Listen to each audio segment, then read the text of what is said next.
ചങ്ങായിമാരെ, അപ്പോൾ സംഭവം നമ്മളെ ബസ്സിലെ പ്രധാന കള്ളി വീഡിയോ എടുക്കുന്ന റീൽസോളി പ്രധാന കള്ളിക്ക് വീണ്ടും ജാമ്യം കിട്ടിയിട്ടില്ല. എന്നുവെച്ചാൽ ഇനി വീണ്ടും ഏതോ ഒരു ദിവസത്തേക്ക് അത് പരിഗണിക്കാൻ വെച്ചിട്ടുണ്ട്.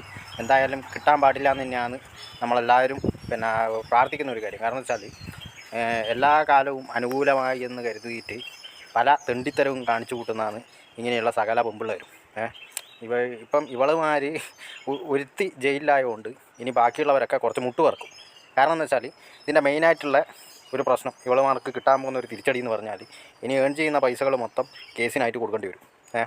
ഞാൻ പറഞ്ഞില്ലേ, ഇത് മാത്രമല്ല എന്ന് വെച്ചാൽ പല ഇതേപോലെ തട്ടിപ്പ് കേസുകളുണ്ട്. അതായത് പ്രേമിക്കുമ്പം തന്നെ ലൈൻ അടിക്കുമ്പം തന്നെ എന്നാ പറയണ്ടേ, തേച്ചിട്ട് നമ്മൾ ചിലവാക്കിയ പൈസയൊക്കെ തിരിച്ച് ചോദിക്കുമ്പോൾ എന്നാൽ എൻ്റെ പൈസയൊക്കെ തിരിച്ച് തന്നു എന്ന് ചോദിക്കുമ്പോൾ തന്നെ മുമ്പൊരിക്കൽ നമ്മൾ എവിടെയെങ്കിലും പോയിട്ടൊക്കെ കറങ്ങിയിട്ടൊക്കെ ഉള്ള ആ ഒരു കാര്യങ്ങളൊക്കെ എടുത്തിട്ടിട്ട് ഈ പെമ്പിള്ളേർ പീഡിപ്പിച്ച് എന്നൊക്കെ പറഞ്ഞിട്ട് കേസ് കൊടുക്കും.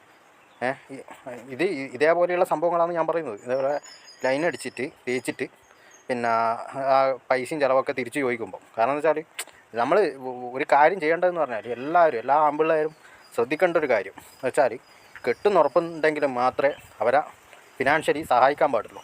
അല്ലാണ്ട് ഒരു നയാ പൈസ കൊടുക്കാൻ പാടില്ല സഹായം എന്ന് പറഞ്ഞാൽ. കാരണം വെച്ചാൽ അവർക്കത് കിട്ടിക്കഴിഞ്ഞാൽ അവർക്ക് ഒരു ഒഴിവാക്കേണ്ട ഒരു ടെൻഡൻസി ഒക്കെ വന്നു കഴിഞ്ഞാൽ നമ്മളെ ഓർക്കുക പോലുമില്ല, നമ്മൾ ചെയ്ത സഹായം പോലും ഓർക്കില്ല.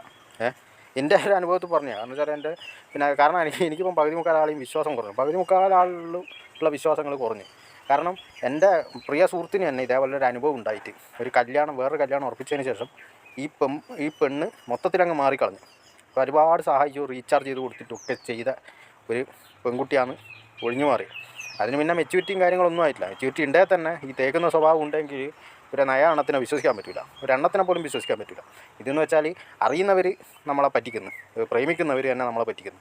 ഇത് എന്ന് വെച്ചാൽ ബസ് കയറിയിട്ട് ഒന്നിനും ഇല്ലാത്ത ഒരാളെ ഇരയാക്കിയിട്ട് എന്ന് വെച്ചാൽ എന്താ പറയണ്ടേ, ലൈംഗിക അതിക്രമം ആരോപണങ്ങളൊക്കെ ഉന്നയിച്ചിട്ട് ചെയ്ത ദ്രോഹത്തിന് ഇതല്ലാണ്ട് വേറെ പ്രതിവിധിയില്ല. കാരണം ജാമ്യത്തിൽ ഇറങ്ങിയാൽ തന്നെ ഇവളുമാരെയൊക്കെ സപ്പോർട്ട് ചെയ്യാൻ ഒരുപാട് പേരുണ്ടാകും. അറിയുന്നവർ മൊത്തം ഇവളുമാർക്കൊക്കെ സപ്പോർട്ടായിരിക്കും.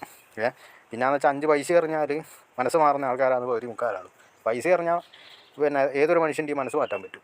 അങ്ങനെയാണ് ഇക്കാലത്ത് അങ്ങനെയാണ് കാണുന്നത്. അപ്പോൾ എന്ന് വെച്ചാൽ ഈ PR വർക്കിലൂടെയൊക്കെ ഓള ഒരുപാട് മിനിക്കാനൊക്കെ നോക്കി, ഒന്നും നടന്നിട്ടില്ല. കാരണം നമ്മളൊക്കെ പ്രതികരിച്ചുകൊണ്ട്. അപ്പോൾ ഞാൻ പറഞ്ഞതെന്ന് വെച്ചാൽ ഇതല്ലാണ്ട് ഒരുപാട് ചതികൾ വേറെ ഒളിഞ്ഞു കിടക്കുന്നുണ്ട്. അപ്പോൾ നമ്മൾ ആമ്പിള്ളേർ കരുതിയിരിക്കണം. നല്ലപോലെ ഉറപ്പിക്കുന്ന ബന്ധങ്ങൾക്കൊക്കെ മാത്രമേ സഹായങ്ങൾ കാര്യങ്ങൾ ചെയ്തു